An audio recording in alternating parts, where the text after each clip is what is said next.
Welcome back to the vlog, and welcome back to another Brad Owen and Andrew Nemi meetup game. When I heard they were going to be in my neck of the woods, I knew I had to take a shot at redemption. If you haven't seen my video of their meetup game at Resorts World in Las Vegas, it's linked above right now. You got to start there. It's an incredible video, and it will give some context to this session. It's a 5-5 game, and I buy in for the max of $1,000. The first hand I pick up is Ace-6 offsuit on the button. Action folds around to me, and at 5-5, there's $10 in the blind. That's substantial money. I'm going for it. I have an ace. I make it 20. The small blind defends, the big blind folds, and we're going heads up to the flop. It's Jack, Deuce, 10. I'm sitting with ace high, but when the small blind checks me, I'm going to continuation bet 25. The small blind counts out 5 yellows, tosses them into the pot. We're going to the turn, it's a 5. This time the opponent checks to me, and I assume that if she has a jack or a 10, she's not going to lay it down unless I make a substantial bet. I just sat down in this game. I'm not quite willing to do that. I want to scope and feel out the table a little bit more, so I check back. We go to the river. It's a jack pairing the board, and as Johnny Vibe says, when the board pairs, it's not the time to bluff because not much changes. So my opponent checks to me. I check back, and she flips up king 5 of clubs, flop the flush draw, turn to 5, and I let her off easy. This is a long session. The turnout for this meetup game is absolutely incredible. There's no doubt that these two are the kings of poker vlogs. It's a pleasure to be here. I hope to play with at least one of them, but until then, let's play some poker. 935 on my stack, and the dealer pitches me ace-jack of clubs in the hijack, a beautiful hand to see. The low-jack limps, I bump it up to 20. The cutoff calls, the low-jack comes along as well. Three-way action to the flop, 70 in the pot, and it comes out queen 3-8. Once again, completely whiffing, but once again, I'm going to c-bet 35. The cutoff comes along, the low-jack tosses cards into the muck. 140 in the pot, and the turn is the king of hearts. That's a good card to bluff on. If my opponent has a queen, this is definitely a scare card. I'm not going to let off the gas just yet. I toss one white chip into the middle of the pot. You're going to see that a few more times this session. Every time I do it, I'm bluffing. It's definitely a tell that I have to eliminate from my game. Luckily, this time it's going to get through. My opponent folds, and I'm scooping the first pot of the night. 10-02 on my stack. As you know, I've been experimenting with some different styles of videos on this channel, including a little bit of the travel, the behind-the-scenes aspects of it. I've decided I really want to keep this channel focused purely on the poker sessions. So all of my behind-the-scenes content will go on my second channel. Be sure to check it out. The dealer pitches me some cards, and I pick up 7-6 of diamonds on the button. Once again, action folds around to me. This table is starting off a little slow, but it definitely heats up. I make it 15. The small blind defends the same lady that I was in the first pot with, and the flop comes out 5-10-4. Not a bad flop for 7-6 of diamonds. I have an open ender, and when it checks to me, I'm going to c-bet this time. Not necessarily trying to push her off the hand, but I'm inflating the pot for when I inevitably hit my straight. She makes the call, and the turn comes out another 5. I've already seen her scoop a pot with a 5. And this time she leads into me for 25. That's a very interesting play. I'm not sure if she's trying to get value. Maybe she's just trying to make a move. I imagine if that 5 hit her, she would have bet a little bit more. Maybe she has hearts and she's just trying to put out a blocker bet. I should probably try to retake the initiative by putting in a raise, but I just decided to call because if I hit my out and she has a 5, I could stack her. The river comes out, and it's the 9 of hearts. I'm sitting with 7 high. And interestingly enough, the line that she's taking gets even weirder because she puts in a check. I can't imagine her taking the lead on the turn and then checking the river with a flush or a full house or even a 5. So I see this as my time to take down the pot. I'm a little bit nervous. I don't plan on rebuying or topping off. I've had a rough few sessions recently, racked up quite the losing streak. So I'm going to be cautious and careful today. But not this hand. I decided to go with a bluff of $80. $205 in the pot, and she quickly mucks. 1032 on my stack, and I pick up king 10 of hearts in the big blind. The undergun player has made it 20. Usually when the undergun opens, with so many players to act behind, he's got a tighter range than someone, let's say, trying to steal the blinds out of the button. So I have to be careful about that. The middle position makes the call. King 10 of hearts is a hand where you can get in big trouble. You flop your king, and it's hard to get away when your opponent has king jack, king queen. You flop your flush, and you could be up against the nut flush. Very difficult to fold the second nut flush. I don't want to just make the call. This is a 3-better fold situation. And oftentimes when I'm editing these vlogs, I notice when I take the conservative play, especially pre-flop, it turns out to bite me in the butt. So I go for the 3-bet. I make it an even 100. The undergun player, the original better this hand. He makes the call, so I'm assuming he doesn't have aces, kings, or most likely even pocket queens or ace-king suited, capping his range. The middle position player gets out of the way to let the 2 bolts charge head-on into each other, and the flop comes out 7-4 deuce, 1 heart on the board, all low cards. If my opponent has ace-jack, ace-queen, king-queen, all hands that beat me, I should be able to get him off of his hand. I bet 150. The undergun player is stickier than a bottle of syrup that's broken on the kitchen floor. He makes the call, 525 already in this pot, and I'm sitting with king high. I seem to have changed my strategy from the previous hand where I said I was going to be cautious and careful, but I can't help but think that I have the range advantage, and he's more scared of me than I am of him. I have to keep on the pressure. I'm looking for a heart on the turn, but it's the 8 of clubs. Now I've got a decision to make. I'm out of position. If I check here and give up the initiative, I'm basically going to be waving the white flag, handing him the pot. I don't think he would raise under the gun and call a 3-bet with pocket deuces, pocket fours, or maybe even pocket sevens. Hopefully he's not trapping me with a monster, but I think with one more bet, I can get him to fold. So I grab 3 white chips and throw in $300. I already have half my stack invested in this pot. Hopefully my logic is right. I see my opponent eyeing my stack, sizing it up. I get the feeling that he's considering going for a bluff over the top of me, but he sees that I only have 500 behind and assumes that I'm pot committed. So instead he decides to make the fold. And whew, I'm glad that one got through. If you're liking this video and want to help support the channel, please drop a like. I'm also very close to 30,000 subs. I can't believe it. If you want to subscribe and help me get there, it'd be very much appreciated. Let's get to the next hand. 1307 on my stack, and I pick up ace queen of diamonds in the button. My chip stack is starting to heat up, and so are the hands that I'm getting. The undergun player limps. The cutoff limps as well. I'm sitting comfortably on the button, and I'm going to put in a bet to 30. The big blind defends. The undergun player comes along, headed to the flop with the best position and likely the best hand. And it comes out 9-Jack-4. Once again, picking up great hands, but not hitting anything on the flop. The 9-Jack of hearts leaves so many combinations of draws that I probably won't be able to take the pot down with the bet here. And I might still have the best hand. When it checks through to me, I check as well. Going to the turn is the 8 of spades. On this street, the big blind says, I'm not putting up with another check. He throws a very small bet, 1/4 pot size bet of 25 into the pot. Although it's a very small bet and I could still be winning, he could easily have a hand like 10 queen, 2 pair, or even a jack that he's not willing to fold. I don't want to overcomplicate things, so I just toss my hand away. 1237 on my stack, and I pick up jack 10 of clubs. I absolutely love suited connectors. You can make straights, you can make flushes. And in no limit hold'em, you want to go to the flop with as many possibilities to make a monster as you can. There's a straddle under the gun. I opened the action 25. Probably should have gone at least 30. The big blind makes the call. The undergun player calls as well. 85 in the pot, 3 ways to the flop. And it's king 5-3 backdoor clubs. The king on the board makes hitting a jack or a 10 not so great. But once again, I'm going to continue c-betting. I make it 25. Only one player calls. It's the undergun player. The turn is the 6 of clubs. Now I have 4 to the flush, and when the undergun player sends the action my way, I'm going to go ahead and semi-bluff here. Hopefully taking down the pot right now, but if not, I could still make a monster on the river. I bet 65, bringing the pot to 200. The undergun player cautiously thinks about it. He was on the straddle, so he could easily have low cards. Maybe he has a sneaky 2-pair or even a straight. But with the double flush on the board, I would expect to raise if he had anything that good. He just makes the call. We go to the river. It's the 4 of hearts. Now there's 4 to a straight on the board. This is a great card to bluff at if you're in his position. Not so much in mine, because I was the pre-flop aggressor. And it's hard to tell the story that I have a 7 or a deuce. And if I had a hand like ace-king, I would definitely slow down rather than going for value. So I just decided to give this one up. And I check back. He flips over king 8 of spades. The top pair, not such a great kicker, but I still think it would have been hard to get him off that one. It would have had to have been a substantial size bet on the river, and I'm not willing to take that risk, especially since I just had half my stack in on a bluff. I pick up pocket 9s in the cutoff. The undergun player limps. The middle position player makes it 20. I, of course, am going to call, looking for one of my 2 outs on the flop. The big blind defends. The undergun player completes. 85 in the pot, 4-way action on the flop, and it's jack 6 jack. Not a bad flop for me. Assuming no one else has a jack, I probably have the best hand, although there could be snakes in the grass. So when it checks me, I decided I need to put in a defensive bet, try to push players out of the pot before they hit their card on the turn. I do a very small 1/4 pot size bet of 20.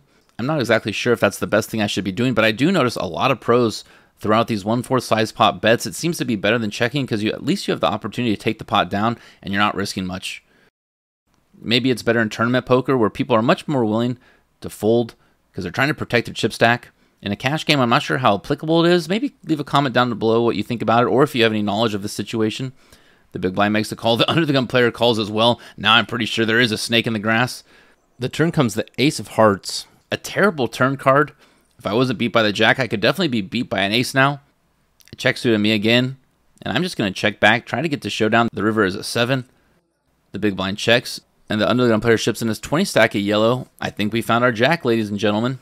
I toss my hand away. 1052 on my stack, and I pick up ace-10 offsuit. There's a straddle on the pot. The middle position player calls. The cutoff calls as well. I could easily fold this, But since no aggression has been shown so far, I think I may have the best hand. I definitely have the best position. And I wouldn't mind taking the pot down right now. I make it 50. And taking the pot down is what I do. Everyone folds. I got that one through and picked up an easy $40. The next hand I pick up is pocket queens in the hijack. Finally, a beautiful hand. Although sometimes these ladies can do you wrong. There's an under the gun straddle on the pot. And since I had just made it 50 the previous hand, I think I'm going to go with that same bet. Try to lure some people with weaker holdings in because they don't believe me. I get one caller. The player to my left makes the call. Everyone else folds. 120 in the pot. Heads up action to the flop. And it's king 6-4. That king is not what I want to see. But I still have a fantastic hand. And I don't want to give up the initiative. Once again, I decided to bet small, $25. If I bet bigger, I would probably only keep kings in. But I might be able to get value out of a 6 or even a 4. The cutoff comes along. 170 in the pot, and the turn is the 10 of clubs, a pretty clean card. I'm going to continue betting small. Don't want to give up the initiative. I make it 50. And the cutoff is stickier than a broken glass of molasses on the kitchen floor. He makes the call, 270 in this pot. And the river comes out at an 8. I think to myself, am I going to be able to get my opponent off of a king? The answer is no. I'm willing to check to him, see what he does, and reevaluate based on his bet sizing. Luckily, he checks right back. I flip up my queens, and my queens are going to be good. Dragging those chips like a horse with an outlaw tied up behind him. It feels great to win with the queens, but I've got a long session to go, and I need to stay at the top of my game. I need to stay focused. 1147 in my stack, and I pick up another premium ace-king offsuit in the big blind. I much prefer ace-king suited. Ace-king offsuit is kind of like a tease at best, and at worst, a great way to lose a lot of money. The cutoff makes it 20. The small blind calls. I'm out of position with a great hand, but a hard hand to navigate if I don't hit anything on the flop. So I'm going to go a little bit bigger with my 3-bet this time. I make it 125, and 125 is going to be good. Scooping a bunch of small pots. My tires are still a little cold, not able to get the traction that I want.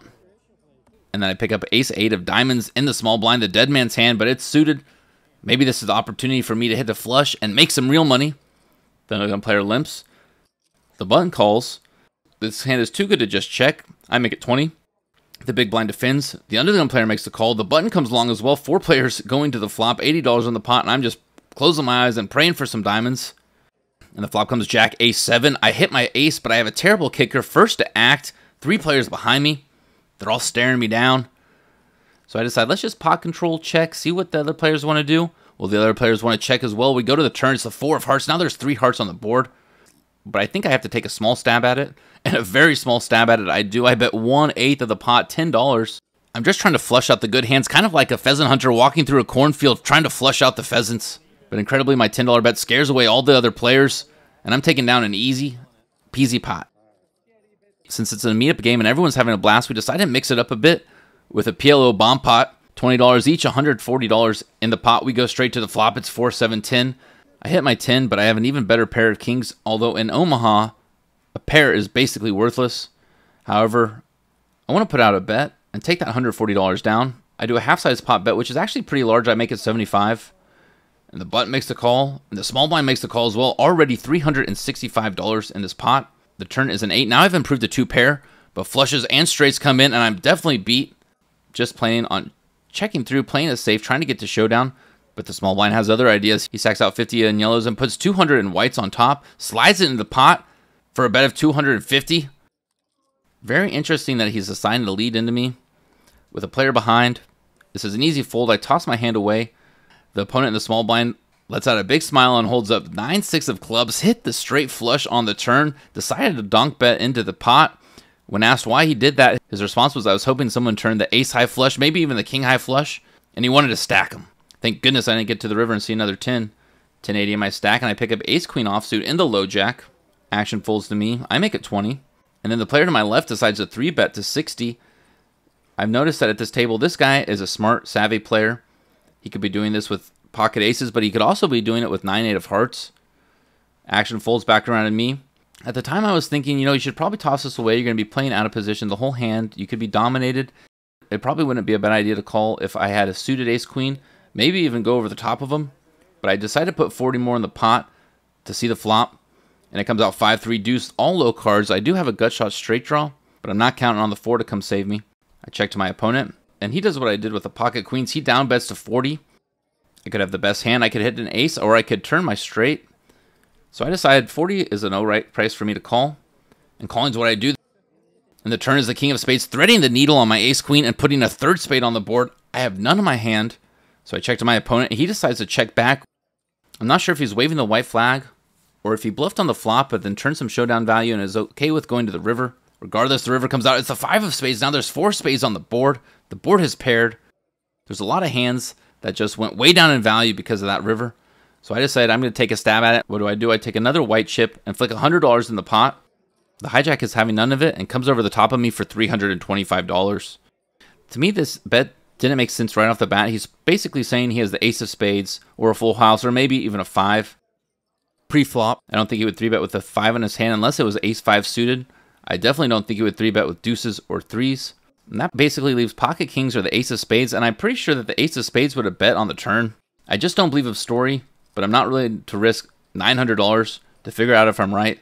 I make the fold, and my opponent asks if I want to see the hand. I say absolutely, and he flips over ace-king offsuit. He did turn showdown value, and then he decided to go for the bluff on the river. Little did he know he was bluffing with the best hand. But still, it was a great move if I had something like the 10 or a jack of spades. Off in the distance, the shadow approaches the table, drops a massive stack of white chips on the table. It's Andrew Neeme, and then he goes back to get the rest of his chips, and oh my gosh, he is crushing it today. And I'm looking to double up through him. Let's see if I can do it. I pick up king jack of diamonds in middle position, 928 in my stack. I open the action to 15. The cutoff, who's been the big winner at the table so far, makes the call. And then Neeme, the new chip leader at the table, completes 50 in the pot, 3-way action on the flop. And it comes out 9 king jack, top 2 pair. But it's a very well-connected, juicy, dangerous board. Queen 10 has me crushed. Spades could come in and destroy me. When Neeme checks to me, I'm going to bet a half-size pot bet of 25. I maybe could have gone a little bit bigger to charge the draws, but I'm okay with this price. The cutoff makes a call. Neeme tosses his hand in the muck, $100 in the pot. The turn comes out to 7 of clubs. Now 10-8 gets there. But other than that, not much has changed. And I decided I need to go a little bit bigger this time. 3/4 pot size bet. I make it 70. And the cutoff snap call is the fastest I've seen him put chips in the pot all day. Usually when someone calls quickly, it's because they're drawing. There's not much to think about. They're definitely not going to fold, and they're definitely not going to put in a raise. That kind of indicates to me that he's on a draw, although that's not a tell that's set in stone by any means. Also, if he had a straight, he probably would have put in a raise on me on the turn. The river comes out to 2 of spades, 3 spades on the board now. And my opponent, just like he did when he turned the straight flush, stacks out a lot of chips and slides $350 in the middle of the pot, a gross overbet. 2 of my rules come to mind very quickly. Don't call big bets on the river without a great hand. My hand's good, but not great by this point, which leads me to my second point. I always ask myself, what can I beat? And looking at this board and the way the hand is played out, I can basically only beat a bluff. So I decide I'm going to take my once beautiful hand and toss it in the muck. My opponent was kind enough to hold up his hand. 7-6 of spades. He did river the flush. It gave me a little boost of confidence. Made me feel great about letting that one go. Although it wasn't the hardest laydown, it always feels good when you have to lay down a painful hand. It's not with me, and I'm not going to spoil the hand whatsoever, but Neeme goes all in a massive $3,000 pot. I'm sure he's going to make a video of this session, so make sure you check it out on his vlog. 8-18 in my stack. I've been playing for about 6 or 7 hours, and I realize I've just been bobbing my head up above the water and back below the surface, up above the water and back below the surface. Plus, my best friend has invited me to Venice Beach out to a nice dinner, so I rack up what chips I have left and take him to the cage to turn him into cold hard cash. In for $1,000, out for $773 for a loss of $227. All in the world is made right by some great conversation, food, and drinks by a beautiful fire. Thank you so much for watching. Kato out.